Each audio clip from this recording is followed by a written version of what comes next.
பல லட்சம் பேர் எனக்கு போலீஸ் தான் வேணும், இந்த வேலையில நான் செத்தே போயிடுவேன்னு சொல்கிறாங்க ஒரு சிலர். நான் வந்து ஒரு முறை ஒரு பையனுடைய ஹைட் அளந்து பார்த்தேன். அவனுக்கு கரெக்டாக வந்து அப்போ வந்து 167 தான் வேணும், அவன் 166 தான் இருக்குது. அளந்து பார்த்தாங்க, அவர் சண்டை போட்டுட்டு இருந்தார். என்னென்னு கேட்டால், சார் இந்த மாதிரி தகராறு பண்ணுறாரு, அவருக்கு 167 இருக்குன்னு சொன்னார். சரி, நான் வந்து உடனே திருப்பி அவரை ஏற்றி பார்த்தா 167 இல்லை அவருக்கு.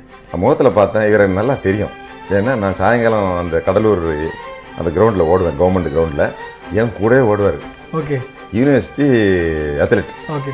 அப்போ தான், தம்பி இந்த மாதிரி இருக்கப்பா, உனக்கு ஹைட் கம்மியாக இருக்கப்பா தான் செய்யணும். சார் என்ன தெரியாதா சார், நீங்கள் வந்து 3 வருஷமாக என் கூட ஓடுறீங்க சார், நீங்கள் 1 சென்டிமீட்டர் போட்டு தர முடியாதா எனக்கு அப்படின்னு கேட்டார். பட் எங்களால் முடியாது, அது ரூல் தானே. ரூல் மீறி நம்ம ரெக்ரூட்மெண்ட்னா நம்ம கரெக்டாக தான் இருக்கணும். அது மனதளவில் நமக்கு அந்த ஒரு சிரமம் இருந்தாலும் கஷ்டம் இருந்தாலும் நம்ம முடியாதுன்னு தான் சொல்லுவோம்.